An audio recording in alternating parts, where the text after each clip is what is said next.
Good morning friends, সকলে কেমন আছো? নিশ্চয়ই সবাই খুব ভালো আছে, আমিও খুব ভালো আছি।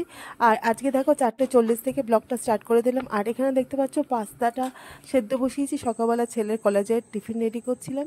আর দেখো বাইরেটা 4:40, 5টা বাজেনি তখনও, বাইরেটা কিরকম ঘুটঘুটে অন্ধকার দেখো।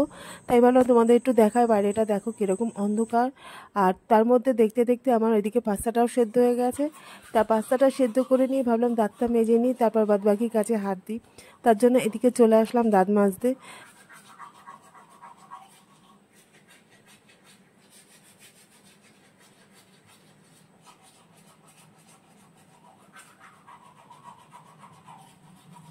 দাঁতটা মেজে নিয়ে চলে আসলাম ছেলের পাস্তা রেডি করতে। তা পাস্তাটা দেখতেই পাচ্ছ রেডি করে ফেলেছি। আর এদিকে ছেলের টিফিন বক্সে পাস্তাটা দিয়ে দিলাম, কারণ আর যেগুলো কাজগুলো আছে সেই কাজগুলো আমাকে কমপ্লিট করতে হবে। এইভাবে তাড়াতাড়ি করে টিফিনটা রেডি করে দিয়ে দিলে কি হয়, তাহলে যেগুলো আর বাদ বাকি কাজ থাকে সেগুলো আমি হাত দিতে পারি। তারপর হয়তো এই টেবিলটা দেখো সারা রাত ধরে মানে টিকটিকি মিকটিকি চড়ে বলে টেবিলটাও সকালবেলা ভালো করে একবার পুছিয়ে নিই। তারপর এই টেবিলটা পরিষ্কার করে নিয়ে তা চলে গেলাম যে বাসি বিছনাটা ছিল সেই বাসি বিছনাটা গোছাতে। আর এদিকে চলেও এসছে দেখো বাসি বিছনাটা গোছাতে।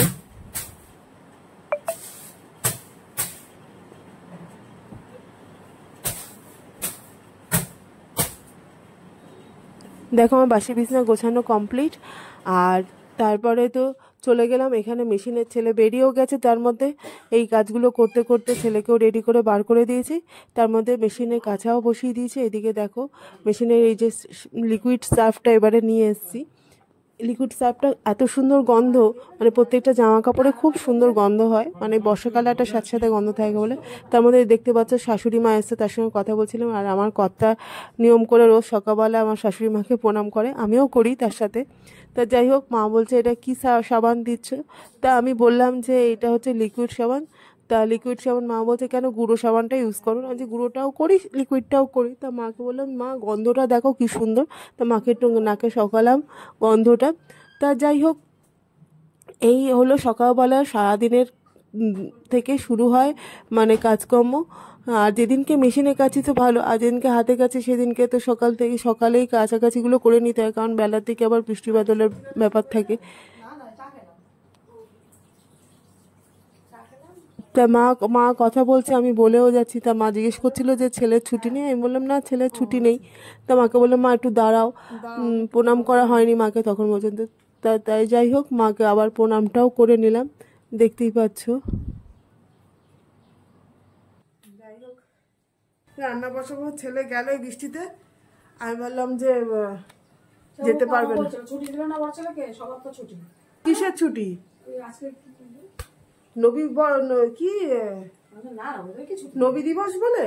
না না, ছুটি দেয়নি। হ্যালো ফ্রেন্ডস, তা দেখলে সকাল থেকে তোমাদের সঙ্গে আজকে দিনটা শুরু করেছি, অনেক সকাল থেকেই। তা দেখতেই পেলে মানে 4:40 থেকে আজকে শুরু করে দিয়েছি ব্লগটা। কারণ হচ্ছে যে সকালবেলা ওরকম ভোরবেলায় 4টের সময় যেহেতু উঠি আমি, তখন করছিলাম হচ্ছে ছেলের মানে টিফিন তৈরি করছিলাম। তার জন্য ভাবলাম যে তখন থেকেই তোমাদের সঙ্গে শুরু করে দিই ব্লগটা। আর এখন দেখো, তখন দেখালাম যে মেশিনে কাঁচা বসিয়েছি, তখন শাশুড়ি মা এসেছিলো। তারপর একটু সকালবেলা যেহেতু প্রোগ্রাম করে নিলাম। আজকে আমাদের বাড়িতে সৎসঙ্গ, ঠাকুর অনুকূলচন্দ্রের সৎসঙ্গ আজকে আমাদের বাড়িতে, যেহেতু আমরা সবাই ঠাকুরের দীক্ষিত। তা চলো, আজকে ভাদ্র মাসের শেষ, আর ভাদ্র মাসের শেষ বলে আজকে আমাদের বাড়িতে সৎসঙ্গ। আর ভাদ্র মাসেই হচ্ছে ঠাকুরের জন্মমাস। তা যাই হোক, আর কর্তার জন্য এখন বসিয়েছি আলু ভাজা করাতে। কর্তা খাবে আলু ভাজা দিয়ে ভাত, আর আমি একটু ছেলেকে পাস্তা করে দিয়েছিলাম, ওই একটু পাস্তা খেয়ে নিয়েছি, আমার হয়ে গেছে ব্রেকফাস্ট। তাহলে চলো আলু ভাজাটা করে নিয়ে করব হচ্ছে রাতে রুটির জন্য এই যে চিচিঙ্গে কেটে নিয়েছি, করব চিচিঙ্গের তরকারি। আর করব হচ্ছে আজকে দুপুরে লাঞ্চে করব হচ্ছে কুমড়ো ভাতে, আর পমফ্রেট মাছ এনেছিল গতকাল, পমফ্রেট মাছের ঝাল। এই করব আজকে দুপুরের লাঞ্চের মেনু। আর আজকে আমার একটু বেরোনোর কথা আছে, বিকেলবেলা যেহেতু ঠাকুর অনুষ্ঠান, দুপুরবেলা একটু বেরোনোর কথা ছিল। এখন জানি না বেরোতে পারবো কিনা, যদি আকাশে এইরকমই অবস্থা হয়ে থাকে, দেখতেই পাচ্ছ মানে দেখা যাচ্ছে না হয়তো আলোর জন্য, মানে প্রচণ্ড মুষলধারে বৃষ্টি পড়ছে আর কালো করে এসছে মেঘ। জানি না বেরোতে পারবো কিনা, তবুও চেষ্টা করব বেরোনোর, আমি আর আমার এক বান্ধবী। তাহলে চলো পুরো ব্লগটা দেখতে থাকো, তোমরা সঙ্গে থাকো, কি কি করি না করি সবকিছু তোমাদের সঙ্গে শেয়ার করবো। তাহলে চলো ব্লগটা দেখতে থাকো, সঙ্গে থাকো। বসিয়ে দিয়েছি তোমাদের সঙ্গে কথা বলতে বলতে, আলু ভাজাটা একটু লেগেও এসছে। কিন্তু মোটামুটি হয়ে গেছে। এবার এটা নামাবো। এটা নামিয়ে কর্তাকে খেতে দিয়ে দেবো।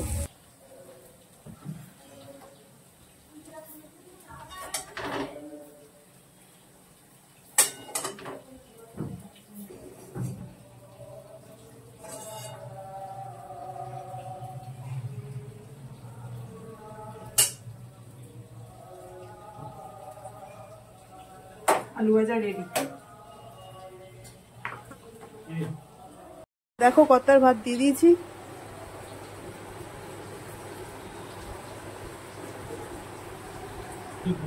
দেখো আলু ভাজা দিয়ে দিয়েছি ভাতটা।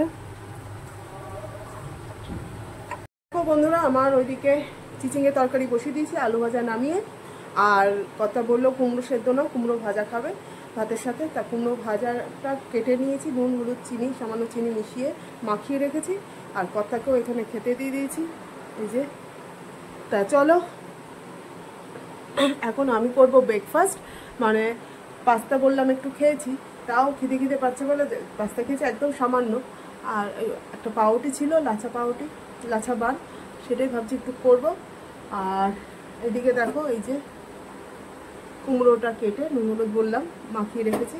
তাহলে চলো এখন ব্লগটা দেখতে থাকো। আর এখানে মাছের আইটেমটাও কেটে নিয়েছি, মানে গুছিয়ে রেখেছি, যেটা মশলাটা বাটবো আর কি। এই যে মশলাটা করব মিক্সার গ্রাইন্ডারে, পেঁয়াজ টমেটো কাঁচা লঙ্কা এটা একটু মিক্সার গ্রাইন্ডারে বেটে নেব। তাহলে চলো ব্রেকফাস্টটা করে নিই, তারপর আবার তোমাদের সামনে আসছি। মেশিনেরও কাঁচা কমপ্লিট হয়ে গেছে, ব্রেকফাস্ট করতে বসবো তখনই মেশিনের কাঁচাটা কমপ্লিট হয়ে গেল। তা যাই হোক, মেশিন থেকে আগে জামাকাপড়গুলো তুলে নিই, তারপরেই ব্রেকফাস্ট করবো। দেখো সব শুকিয়েও গেছে অর্ধেক। একটা বড় চাদর দিয়েছিলাম। দেখো এখানে কুমড়ো ভাজা তো বসিয়ে দিয়েছি আমি, আর এখানে ভাতও বসিয়ে দিয়েছি। তা দেখতেই পেলে কুমড়ো ভাজা বসিয়ে দিয়েছি। ওইদিকে আমার চিচিঙ্গের তরকারি, রাতের যে রুটির তরকারি সেটাও কমপ্লিট হয়ে গেছে। ভাত বসিয়ে দিয়েছি একদিকে কুমড়ো ভাজা প্রায় রেডি। এখন করবো মাছটা, কমপ্লিট মাছটা, তাহলেই আমার রান্না আজকের মতো কমপ্লিট। তাহলে চলো এগুলো করে নিই। বললাম আবার বেরোবো একটু আমার বন্ধুর সাথে, মানে আমার যে প্রিয় বান্ধবী তার সাথে। অবশ্য আকাশ যদি ঠিকঠাক থাকে তাহলে তো। তাহলে চলো ব্লগটা দেখতে থাকো, সঙ্গে থাকো। পমফ্রেট মাছের ঝাল, এই মশলাটা আমার কষে গেছে, তেল বেরিয়ে গেছে। এবার মাছগুলো দিয়ে দেবো।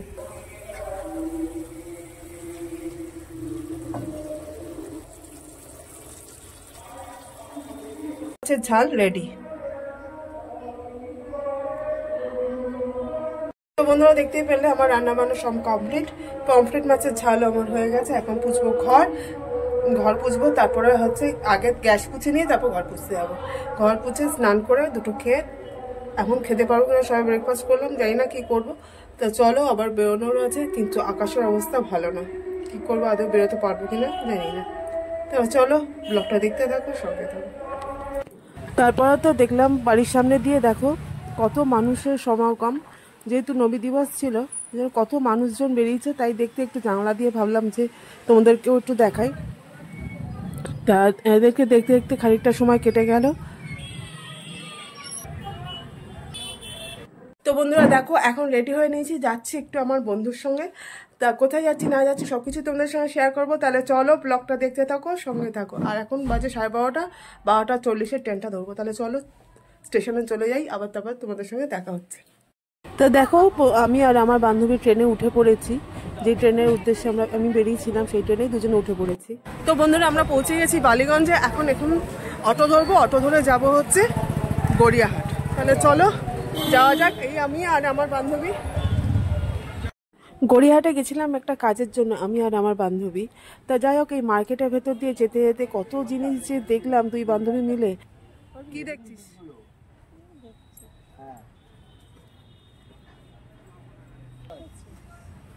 এটা ঝুমকো হবে না এই বলটা? ওই পাশে হাটটা দেখ, ওই পাশে নাড়িগুড়ি চটকে আছে খিদেতে। এই যে এইটা দাঁড়া, এইটা দেখাচ্ছি। আবার যাবো জেলে।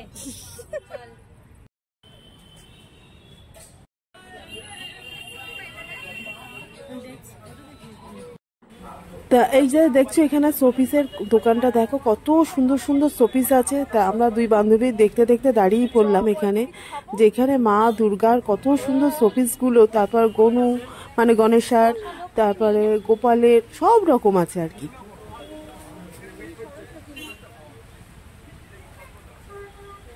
ওই সরস্বতী মা কিরকম আছে ভাই? সরস্বতী মা সাদা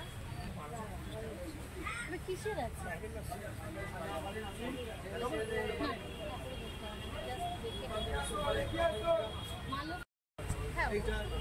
কাজটা ভরাট কাজ আছে। পার্পেলটা দেখ, পার্পেলটা তো আরো এইটা দে, আমাকে দে। পছন্দ হলে দিয়ে পয়সা না না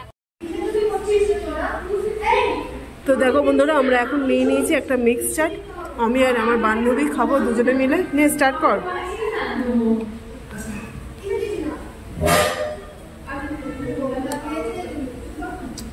পড়ে যাচ্ছে রে।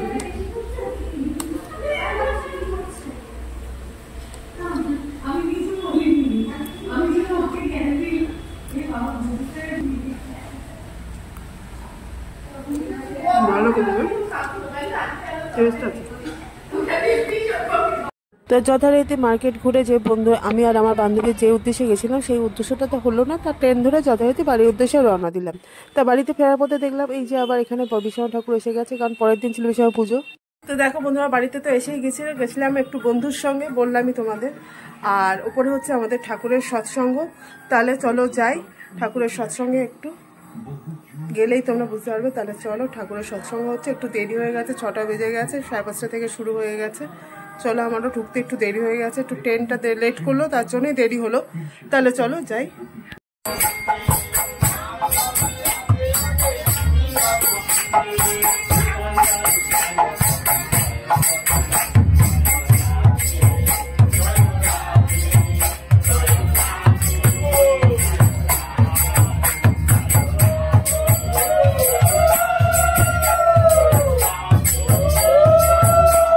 এই যে আমার ননদ বসে আছে লাল শাড়ি পরা, দেখলে।